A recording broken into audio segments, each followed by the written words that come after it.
and we're going to start our new book, which is called Stone Cold by Robert Swindells. Quite a dark story in some ways, but I hope that you enjoy it. You can call me Link. It's not my name, but it's what I say when anybody asks, which isn't often. I'm invisible. See? One of the invisible people. Right now, I'm sitting in a doorway watching the passers-by. They avoid looking at me. They're afraid I want something they've got, and they're right. Also, they don't want to think about me. They don't like reminding I exist. Me and those like me, we're living proof that everything's not all right. We make the place untidy. Hang about, and I'll tell you the story of my fascinating life.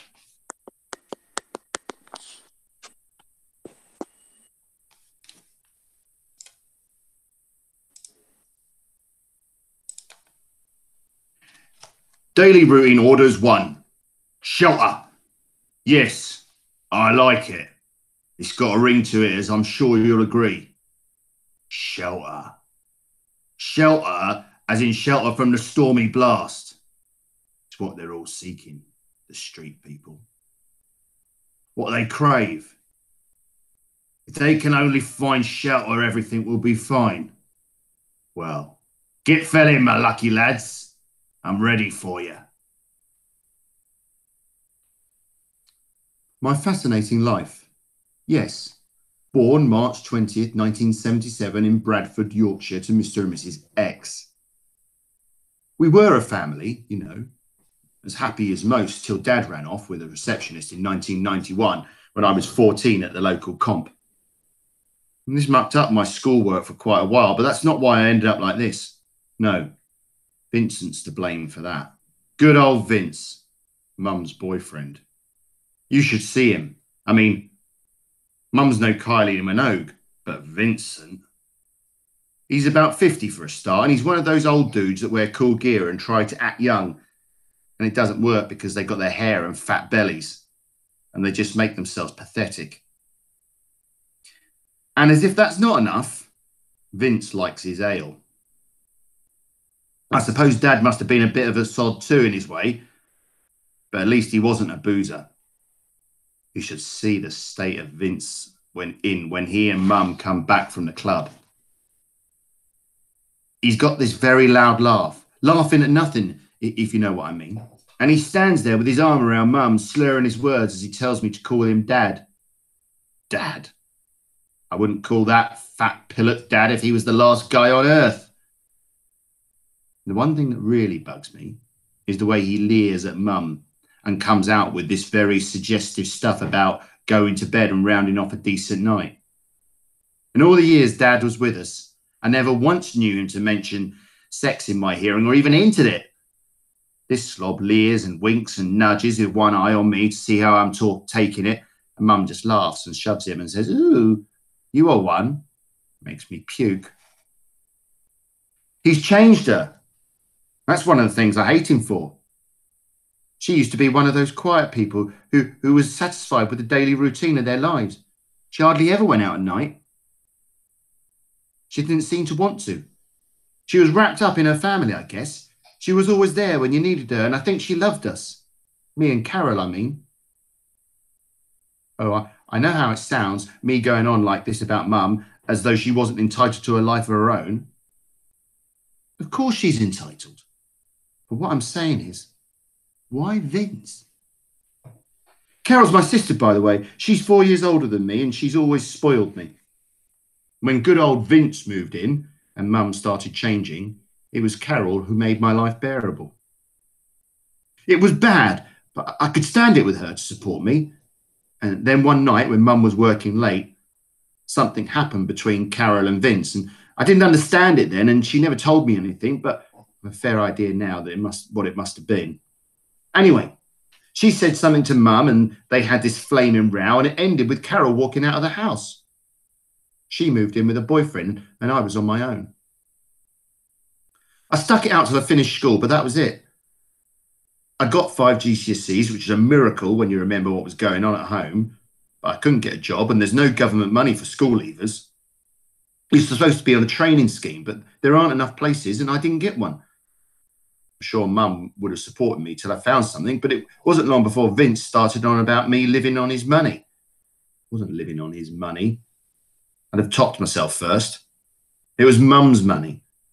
But he went on and getting nastier and nastier. And one night when I'd been with my mates, he locked me out of the house. It wasn't even his house, but he locked the door and wouldn't let Mum open it. I went round to Carol's and she let me spend the night. And when I got home next morning, Vince started slapping me around the head for going off and worrying Mum. If he happens to know anybody who's looking for a 100% out-and-out bastard, I can tell him, I can give him Vince's address. Anyway, that's how it was with me. And I guess Mum's scared of him because she didn't stick up for me, so I left. You'd have left too in my place. Anybody would. It's called making yourself homeless. And so here I am, sitting in this doorway, which is now my bedroom, hoping some kind punter will give me a bit of a small change so I can eat. Good, huh? Daily routine orders 2. I'm getting used to my name. Breaking it in like a pair of new boots. Good morning, Shelter, I say to the bathroom mirror, smiling. Good morning, Shelter. You're a handsome devil, but you're idle, lad. You need a shave. I've been writing it too on the backs of old envelopes. Shelter, Shelter, Shelter. It's starting to look like an authentic signature already. I realise, of course, that all this precious little to do with recruiting, and perhaps you think I'm stalling, putting it off. Not so. I'm merely indulging myself. After all, there's plenty of time. Street people aren't going to go away. And anticipation is the best part of a treat, as my old granny never used to say. So it's a case of wait for it, you horrible little man.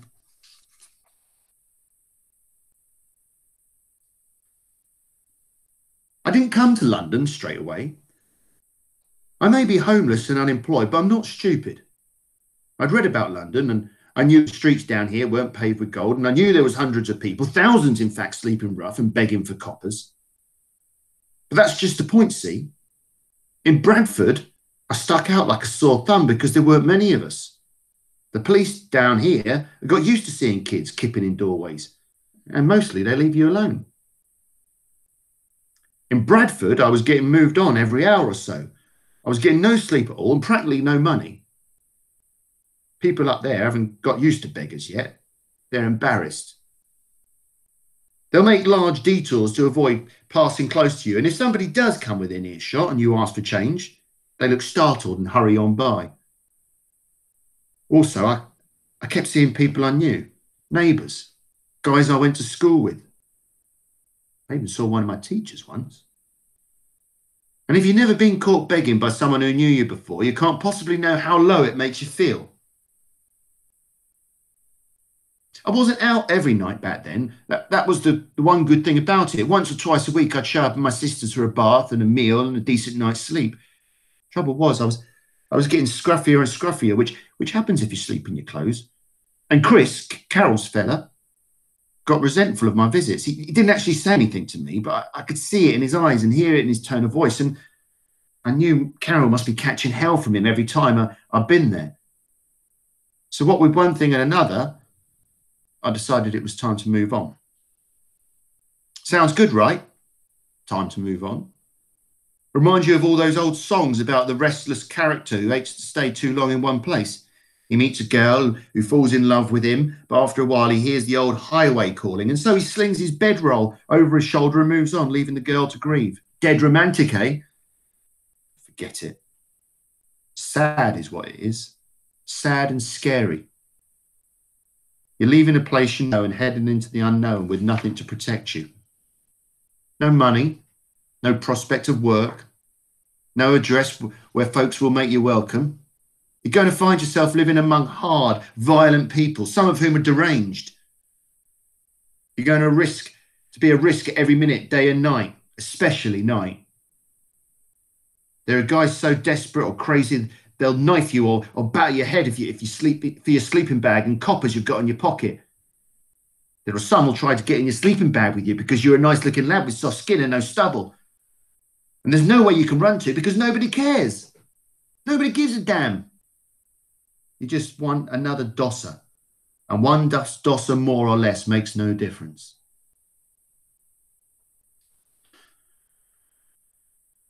Daily routine, orders 3. I've been out tonight. I took the tube down to Charing Cross and walked about a bit. Tour of inspection, you might say. And I found them, as I'd known I would. Hundreds of the scruffy blighters lying around making the place look manky. I marched along the Strand and there they were, dotting in all the doorways, even Lloyd's Bank and the law courts. One cheeky little bugger couldn't have been more than 17, actually asked for money. Have you got any change, he says. I looked him up and down and said, change? I'd change you, my lad, if I had you in khaki for 6 weeks. It didn't go in, though. He just smiled and said, have a nice night. Crack her up his arse, that's what he wants. That'd wake him up. That or 6 weeks at Strensel. National service, that was the thing. It brought them all in. The Teds, the Rockers, the Mammy's boys. And it changed them. By golly, it did. In 6 weeks, there were no Teddy boys on that passing out parade, I can tell you. And no Rockers either. Soldiers. That's what it made of them. There were no exceptions. And that was my mission in life, to turn dirty, scruffy, pimply youths into soldiers, into men. And I did it too, year after year. Yeah, and what thanks do I get? I'll tell you, they chucked me out. 29 years of service, and they turn around and chuck me out. Medical grounds, it says on the chit. Discharged on medical grounds. And there's nothing wrong with me, nothing. I'm 47 and fit as a butcher's dog. Medical grounds is just an excuse, of course. I know why they really chucked me out. They chucked me out because their mission in life is exactly the opposite of mine. They think I don't know that, but I do. They're all part of the plot, see? There's a plot. It's been hatching for a long time now. To undermine the country by clogging it up with dossers and junkies and drunks. Some of the top politicians are at it, and civil servants and social workers and even the church. They want to flood the country with winos and crims and down and outs and drag it down till it's no better than some of the filthy holes I've served in all these years. What's the career of one sergeant major to them? Nothing, that's what. Nothing. They're not going to stop, though. Oh, no. They abolished national service and they put me where I can't turn garbage into men anymore. But I can clean up the garbage, can't I? They can't stop me doing that. And I will. By golly, I will. So we can see so far in this particular story, we've got two narrative voices. We've got the narrative voices of our young protagonist, our young homeless person, Link, and we've got the narrative voice of Shelter. So just to put those two characters in perspective, Link clearly had a very difficult childhood. His father left his mother and a new man moved in. And then very obviously very acrimonious relationship developed there. So he left the house as soon as he could, and then there was no support for him. So he ended up being homeless. And you can see the fear as he moves into that life of homelessness and down into London. And then we've got the narrative voice of Shelter. And Shelter, clearly ex-army, he's got a certain viewpoint on the world. And there is certain things that he feels that he wants to do. And we see that the experiences that he's had have perhaps warped his perception and understanding of the world and his place within it. And there's this sort of a quite dark underlying narrative that he seems to be beginning to show us. So we'll read a few more pages and then we'll leave it there for today.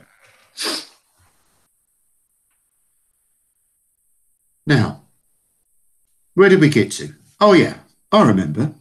Time to move on. I'd applied for loads of jobs in the months since I'd left school. Office work, supermarkets, catering, filling stations, you name it. Most employers wanted experience, and some ads actually said unemployed persons need not apply, which is criminal in my opinion.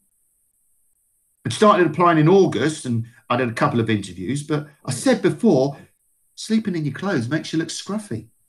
And by Christmas, I looked like a tramp. I knew nobody was going to take me on looking like that, and I started getting really depressed. Christmas didn't help. I spent it at Carol's, which was kind of her and Chris, but it was still the worst Christmas I'd ever had. For a start, there was my present. Carol and Mum had put their money together and got me this sleeping bag. A really posh job, quilted, waterproof, the lot. It must have cost a bomb, and I knew that I only meant to be kind. But it said something to me. It said they thought of me as a dosser, who's someone who might always be a dosser, so he might as well be as comfy as possible. It hurt like hell, but I didn't let them see, and I've got to admit, it's come in handy ever since. Anyway, there was that, and then there was Boxing Day. Boxing Day, Mum came round and she brought Vince with her. I can only think that Carol had never told Chris the full story about him, or surely Chris wouldn't have had him in the house. Anyway, they came for dinner and stayed till 1 o'clock next morning. And of course, everybody got drunk, everyone except me. And once he got a skinful, Vince started making cracks about me. The ghost of Christmas past, he called me. Don't ask me why. I was a disgrace, he said, stuffing myself with my sister's grub, sitting there with my long hair and tatty clothes and making Mum feel guilty when she'd nothing to feel guilty about. I was a scrounger, a sponger, a layabout, and I ought to be looking for work instead of sitting with a face as long as a fiddle, spoiling everybody's Christmas. Didn't feel like peace on earth, I can tell you that. There wasn't a lot of goodwill towards men floating about. And the worst thing was, nobody stuck up for me, not even my sister. It was then I knew I'd worn out my welcome, even there. So, on December the 28th, I borrowed the price of a one-way ticket to London. Carol lent me the money. She even came to see me off at the station and hugged me before I climbed on board with my backpack and my bedroll. The next hug I got was with a stinky old ciderhead in Lincoln's Inn Fields when I'd given him 20 pence so he'd leave me alone.